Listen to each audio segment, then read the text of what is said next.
Welcome back to the Bass Channel, the show that gives you all things bass and inadvertently teaches you more about geography than your high school teacher. That's because today we're checking out the Digbeth? I don't know, I Digbeth. It's pretty cool for a B-side. I like Detroit Rock City a little better, but anyway. From Laney Amplification, and in case you didn't get the joke, Digbeth is a suburban area that I just found out in Birmingham, England.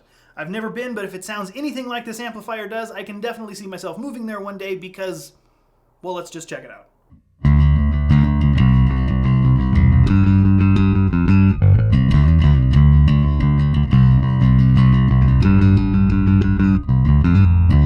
This is my first real experience with Laney. I think I may have met a representative a couple years back at some event. We chatted for a little bit, but nothing clearly ever really came of it. And beyond knowing that Tony Iommi used or uses or whatever, that's kind of all I knew about them. And here they come fresh out the gate with this Laney Digbeth series. And just to let you know up front, I'm blown away.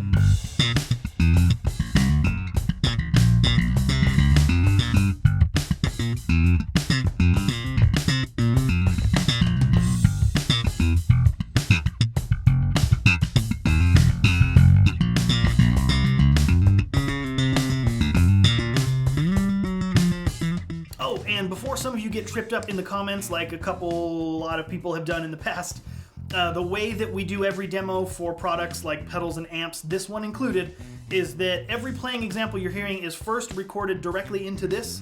Nothing in front of it. It is bass, cable, this guy. So this records the exact sound coming out of the pickups with no input levels to adjust it. You know, basically what you hear is what you get.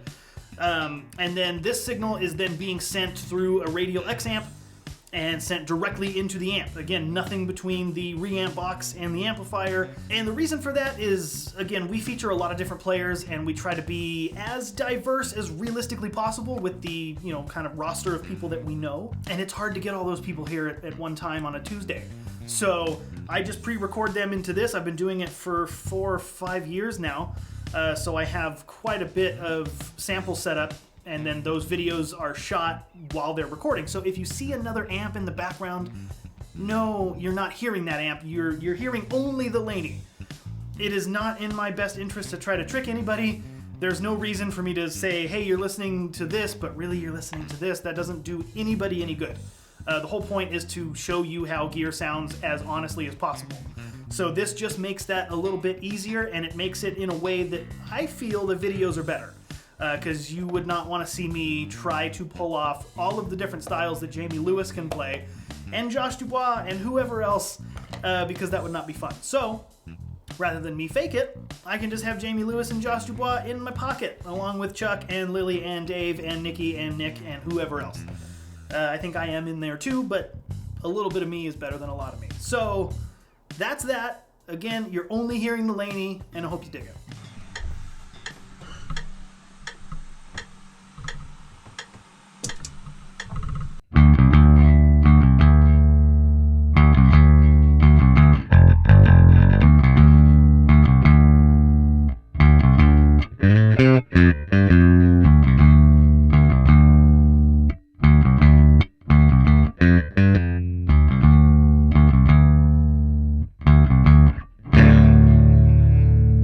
So first off, some of the features. This is a 500 watt RMS amp. It's got FET and Tube preamp sections that are foot switchable or switchable from the face.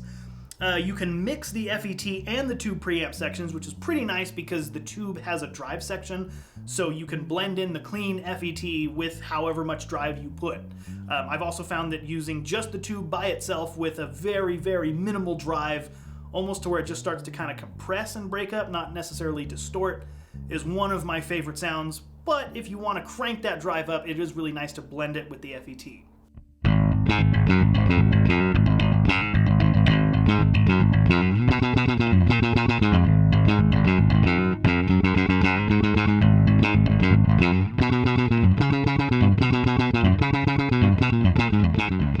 One thing you'd probably come to expect is the 3-band EQ, but the one thing that you probably did not expect is that there is a selectable mid pre-shape EQ curve with 4 different types of mid characteristics or mid shapes that, again, you can cut or boost. So they have a narrow low notch, They have kind of a general overall mid scoop.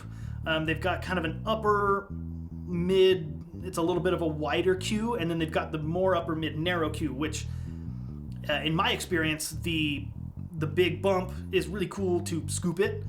The furthest most, number 4 with the narrow kind of top end, it sounds really good with certain basses, just to kind of bring some of the clank out if you are going to use that little bit of drive, or even a lot of drive. But I found with a little bit of drive, bringing that upper mid, I think it's somewhere around the 3 kilohertz range, give or take, sounds really cool. It gives it a really nice kind of bitey bite, for lack of a better word. I think it sounds really good.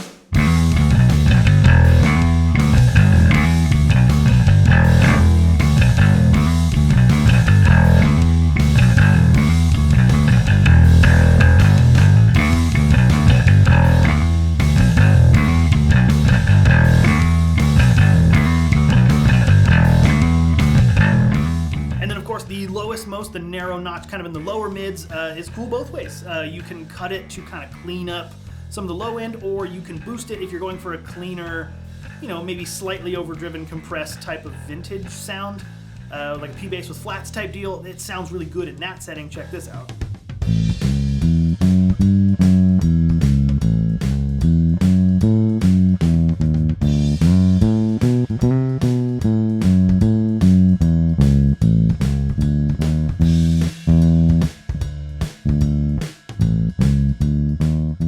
Also a tilt EQ, they call it a tilt EQ seesaw, which basically just going to the left or counterclockwise is going to kind of increase the lows and decrease the highs, and then as you go the opposite direction, the same thing. So once you get your sound kind of dialed in, once you get your tone set up, and you just want to make that slight adjustment of you need it a little bit brighter or a little bit darker, it's just kind of a nice little sauce at the end, or you can just leave it straight up if the tone is perfect as is.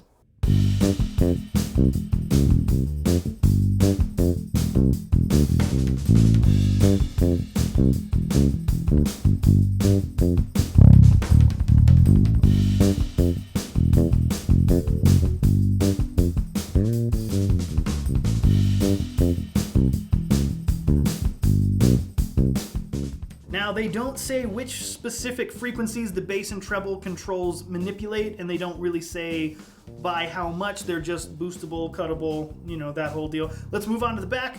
We've got kind of the usual suspects. We've got a power switch, a ground lift, a source switch, which says selects the signal sent to the balanced DI out can be set to pre, only sending the input signal, so your clean, unaffected direct signal, or you can do post, which sends the signal that has been manipulated by the preamp, EQ, and tilt. So the pre would include no distortion, no EQ. The post would include distortion and EQ, to paint it simply.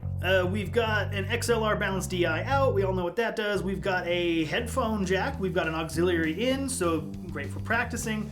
Effects loop, nice. And we've got a combo speak-on output, which appears to be speak-on or quarter-inch, so whichever speaker cabinet you might be using, you'll be good to go.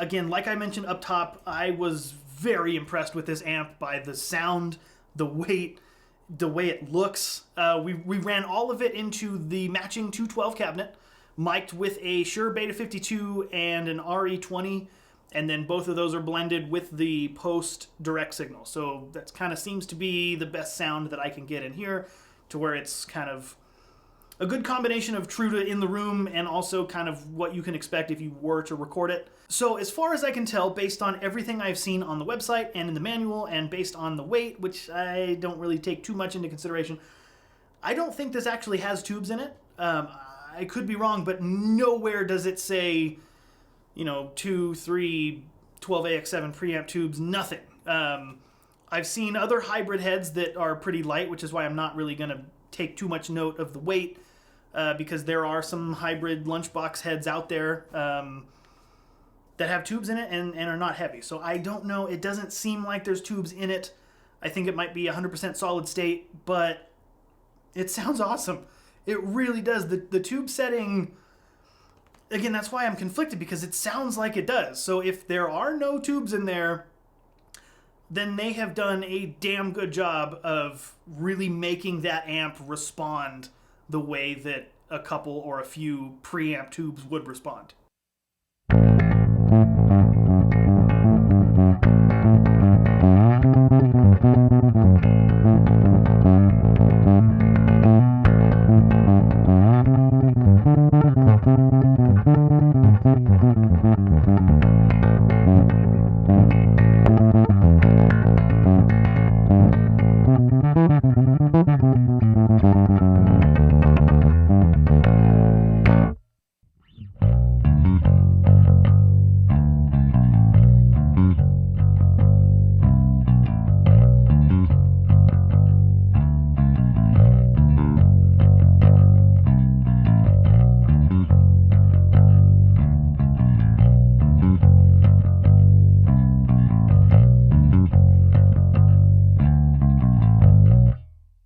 Also, to the best of my knowledge, this comes in a 500 watt version, a 200 watt version.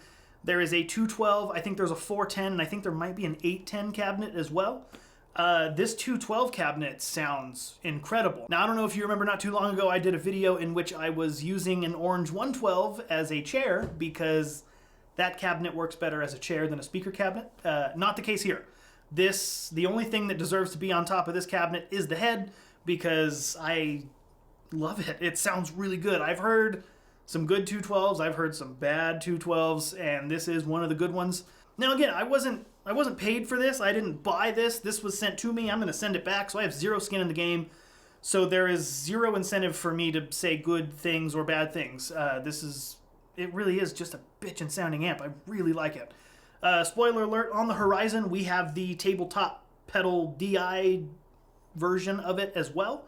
I still have yet to shoot it, but that's coming soon. So if you like the sound and the tone, but maybe you don't need an amp, then there's a DI little box as well, which the little experience I have using headphones with it is pretty on par with this thing. So with that, I think that's just about all I have to say. Again, like always, if you want to help out the bass channel on your next gear purchase, whether it's this amp or another pedal or a bass or some strings or a set of picks or whatever you might need, it helps us out if you use our affiliate link down at Sounds. It doesn't cost you anything extra. It just sends a little bit of a percentage from that sale to us to kind of help keep these lights on. So again, thank you for watching. If you feel so inclined, give it a like, a dislike, a comment, a sub, an unsub.